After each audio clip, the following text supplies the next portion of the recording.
Se on vaikeeta. Se on oikeasti vaikeeta kasvattaa lasta. Erityisesti siinä vaiheessa, kun ne on pieniä, tiettikö? Mä tiedän, onko täällä paljon ihmisiä, joilla on pieniä lapsia. Onko täällä jollain, joilla on pieniä lapsia?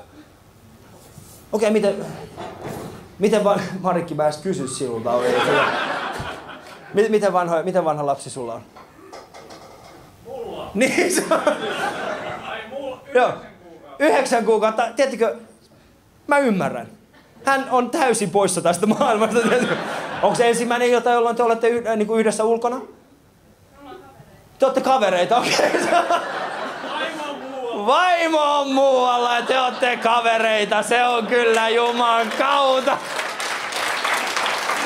Tämä on vähän erilainen ilta tästä kyllä tuli kyllä. Tästä tuli kyllä Marikista tuli Karin tytär ja sitten tämä toinen kaveri, niin kuin vaimo sit saa tietää, että kenen kanssa sä olit sitten siellä alinkeikalla. En kenenkään kanssa, se oli vaan. Tästä illasta ei puhuta. Tästä illasta ei puhuta, ei varmaan. Marikin kanssa pariutua. Joo, kyllä sä muistat hyvin, se on ihan hyvä idea, että sä muistat, että Marikin. Joo, se on, mutta 9 kuukautta, se on hienoa, eikö se ole?